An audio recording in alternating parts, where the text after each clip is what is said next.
So কেমন আছো তোমরা সবাই? চলে এসেছি আমরা আমাদের নতুন একটা ফিগার অফ স্পিচের ক্লাস নিয়ে। তো আমরা অলরেডি ফিগার অফ স্পিচের অনেকগুলো ক্লাসেস করে ফেলেছি। তো আজকে আমরা যেটা আলোচনা করব সেটা হচ্ছে ইমাজিনেশনের উপর নির্ভর করে আমাদের ফিগার অফ স্পিচকে কটি ভাগে ভাগ করা যায় সেগুলো সম্পর্কে দেখব।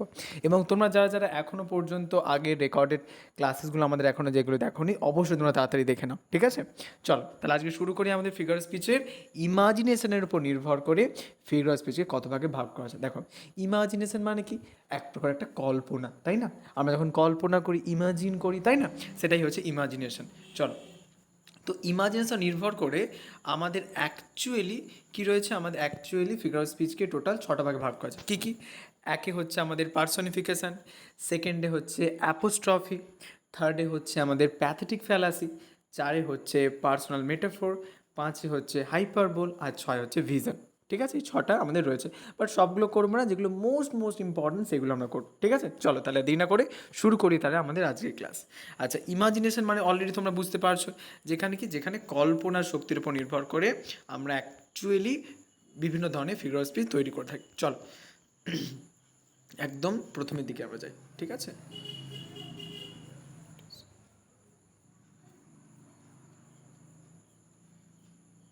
দেখো, তাহলে ইমাজিনেশন নির্ভর করে কি রয়েছে, যেমন দেখো রয়েছে ফার্স্ট হচ্ছে পার্সনিফিকেশন। আচ্ছা দেখো, আগে এটার দিকে দেখো, পার্সনিফিকেশন, ঠিক আছে? তাহলে দেখো, এটা একটা মনে রাখার জন্য ট্রিক তোমাদের বলেছি। দেখো, যেহেতু পার্সন আছে, পার্সন মানে কোনো ব্যক্তিকে বুঝি, মানে ব্যক্তির কোনো কোয়ালিটি যখন কোনো আমাদের বলতে পারো নন হিউম্যান বিইংস বা ইনঅ্যানিমেট অবজেক্টের মধ্যে যখন দিয়ে দেওয়া হচ্ছে, তখন সেটা কী হচ্ছে, আমাদের পার্সনিফিকেশন। চলো তাহলে ডেফিনেশন একটু পড়ে নিই আমরা। Give in human characteristics to non human entities or object. যে হিউম্যান ক্যারেক্টারিস্টিক্সগুলো যখন তুমি নন হিউম্যান এন্টিটিস বা অবজেক্টের মধ্যে যখন দিয়ে দিচ্ছ, তখন সেটা কী হয়ে যাচ্ছে, পার্সনিফিকেশন। ক্লিয়ার? বুঝতে পারছো? যেমন দেখো example, the wind whispered through the trees. ঠিক আছে, যে কী করছে, উইন্ড উইসপার্ড, বাতাস, উইসপার, বিড়বিড় করছে, থ্রু দ্য ট্রিজ, গাছের মধ্য থেকে বিড়বিড় করছে, যেমন ফিস ফিস করে বিড়বিড় করে কথা বলা, তাই না? তো বাতাস গাছের মধ্য দিয়ে বিড়বিড় করে কথা বলছে। এই যে ভাবে উইসপারিং কোয়ালিটিটা, এটা কার কোয়ালিটি? হিউম্যান বিংসের কোয়ালিটি। দেখো এখানে কার ক্ষেত্রে বসছে, উইন্ডের ক্ষেত্রে বসছে, তখন এটা কী হয়ে যায়, পার্সনিফিকেশন এক্সাম্পল। তারপর, the alarm clock scream two ওয়েক me up, এবং অ্যালার্ম ক্লকটা চিৎকার করে উঠলো আমায় ডেকে তুলতে। তাহলে এই যে স্ক্রিম, এই স্ক্রিম কারা করে? হিউম্যান বিংসের ক্যারেক্টারিস্টিক, বাট কিন্তু দেখো ক্লক এখানে ব্যবহার হচ্ছে। তারপর, the car died in the middle of the road, এবং গাড়িটি রাস্তার মাঝখানে মারা গিয়েছিল। দেখো এই যে ভাবো ডাইং কোয়ালিটি, এটা কারের মধ্যে দিয়ে দেওয়া হচ্ছে। তারপর মার্ক টয়েনের গুরুত্বপূর্ণ লাইন, দ্য রিভার স্যাং, এবং নদীটি গান গেয়েছিল। নদী কি গান গাইতে পারে? গান কারা গাইতে পারে? আমরা হিউম্যানস গাইতে পারি। বাট দেখো এখানে রিভারের মধ্যে ওই সিঙ্গিং কোয়ালিটিটা দিয়ে দেওয়া হচ্ছে। তারপরে জনের গুরুত্বপূর্ণ line, death be not proud, মৃত্যু গর্ব করো না। তাহলে এই যে ভাবো, মৃত্যু গর্ব করো না, তাহলে এটা অ্যাকচুয়ালি যে প্রাউড কোয়ালিটির কার, মানুষের, বাট কিন্তু ডেথের মধ্যে দিয়ে দেওয়া হচ্ছে। এটা কি হচ্ছে, তাহলে পার্সন। তাহলে পরে থাকবে পার্সনিফিকেশন, যখন কোনো ব্যক্তি বা মানুষের কোনো কোয়ালিটি বা ক্যারেক্টারিস্টিক যখন কোনো নন হিউম্যান বিংস বা ইনঅ্যানিমেট অবজেক্টের মধ্যে যখন আমরা দিয়ে দিচ্ছি, তখন সেটা কী হচ্ছে, পার্সনিফিকেশন। ক্লিয়ার? চলো, এরপরে আমাদের রয়েছে অ্যাপোস্ট্রফি। দেখো, অ্যাপোস্ট্রফ মানে আমরা সবাই জানি, অ্যাপোস্ট্রফি দিয়ে আমরা করি, অ্যাপোস্ট্রফি এস দিয়ে বসে, তাই না? এর বোঝাতে আমরা করি। বাট অ্যাপোস্ট্রফি এখানে একটুখানি আলাদা। এখানে যখন তুমি কাউকে ডাকছো, ঠিক আছে, এবং সেই ব্যক্তিটা অ্যাকচুয়ালি নেই, বাট কিন্তু তুমি তাও তাকে মনে করছো যে মেবি সেই ব্যক্তিটা তোমার সামনে প্রেজেন্ট আছে। ডিফারেন্সটা কি হচ্ছে দেখো, addressing an absent or imaginary person or thing, যে যখন কোনো অ্যাবসেন্ট বা ইমাজিনারি পার্সনকে তুমি যখন অ্যাড্রেস করে ডাকছো, অর থিংকে as if they were present, যেন তারা উপস্থিত রয়েছে। এক্সাম্পল রয়েছে, O Romeo, wherefore art thou Romeo, William Shakespeare Romeo Juliet থেকে নেওয়া হচ্ছে। দেখো, ও রোমিও ডাকা হচ্ছে, তো জুলিয়েট এটা বলছে, এবং ব্যালকনি থেকে দাঁড়িয়ে, তো রোমিও নেই সে জানে, বাট কিন্তু তাও মনে করছে রোমিও যেন তাকে, মানে রোমিও যেন তার কাছেই রয়েছে। তারপর জনের গুরুত্বপূর্ণ line, O death be not proud, thou some have call thee mighty and grateful. ঠিক আছে, যে হে মৃত্যু, তুমি গর্ব অনুভব করো না, যদিও অনেকে তোমায় বলে, তোমাকে বলে মাইটি অ্যান্ড গ্রেটফুল। ঠিক আছে, তো মৃত্যু নেই, বাট মৃত্যুকে এখানে ডাকছে। তারপর ওয়াল্ট হুইটম্যানের গুরুত্বপূর্ণ লাইন, অ্যাড্রেসিং মানে অ্যাব্রাহাম লিঙ্কনকে বলছে, O captain, my captain, our fearful trip is done, হে ক্যাপ্টেন, আমার ক্যাপ্টেন। দেখো, তাহলে ক্যাপ্টেন নেই, বাট তাও এখানে ডাকছেন, তো ওয়াল্ট হুইটম্যান আব্রাহাম লিঙ্কনকে অ্যাড্রেস করে বলছেন। তাহলে বুঝতে পারছো, অ্যাপোস্ট্রফি মানে বেশি ও দিয়ে শুরু হয়, মানে কাউকে যখন ডাকছো, অ্যাড্রেস করছো। ঠিক আছে, তারপর তারপর নেক্সট হচ্ছে হাইপারবোল। হাইপার ব্যাপারটা খুব সোজা। হাইপারবোল মানে যখন আমরা দেখবে একটা খুব সুন্দর কথা জানি, তিলকে যখন তাল করা হয় তখন সেটা কি হাইপারবোল।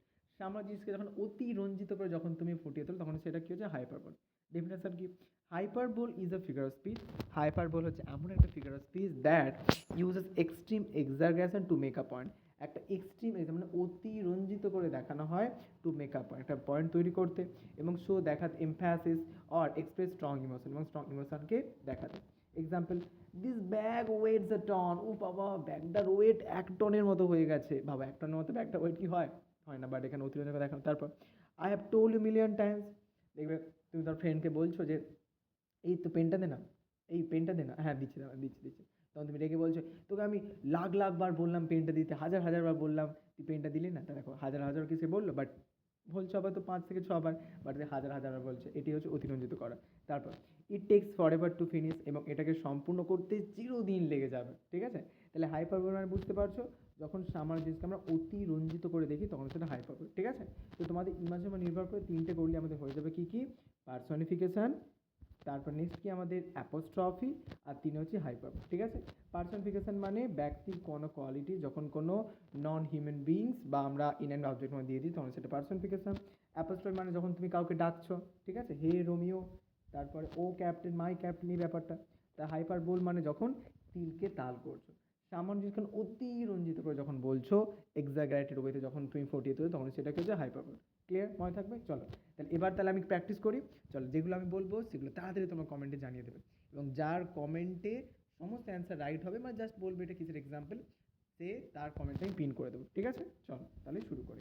Let's practice. দেখো, রবার্ট ব্রাউনের গুরুত্বপূর্ণ লাইন আর রেড রেড হাউস থেকে নেওয়া হয়েছে, I will love you till the seas go dry. Okay, তারপর Percy by Shelley, O wild west wind the breath of autumn's being. তারপর opportunity knocked on her door. Clear? তারপর the wind howled through the dark night. তারপর oh phone, why do you die right now? তারপর next, that joke was so funny I died of laughter. তারপর oh luck, please be on my side today. তারপর next, time flies when you are having fun. তারপর he runs faster than the wind. এগুলো খুব সোজা, তোমরা পারবে definitely, তাই না? তারপর that piece of cake is calling my name. অনেকে কেক খাচ্ছে, একটা কেকের পিস পড়ে আছে এবং বলছে এই দেখ কেকটা আমাকে ডাকছে। তাহলে অর্থাৎ that piece of cake is calling my name. তারপর I have a mountain of homework to finish. তারপর নেক্সট আমাদের দেখো রয়েছে কি, fear crept into the room. ঠিক আছে, তাহলে এই 12টা রয়েছে, 12টা তাড়াতাড়ি তোমার কমেন্ট সেকশানে করে জানিয়ে দাও, যার কমেন্ট সবগুলো রাইট হবে তার কমেন্টটি পিন করে দেবো। ঠিক আছে, এবং নেক্সট ডেতে আমরা কী করবো, আইডেন্টিটিস নিয়ে করবো। ঠিক আছে, তো তোমরা যদি কারো কোথাও কোনো কোয়েশ্চেন বা কোয়ারি থাকে অবশ্যই তোমার কমেন্ট সেকশনে জানাতে পারো। ঠিক আছে, দেখা হচ্ছে তাহলে নেক্সট ভিডিওতে। Good bye.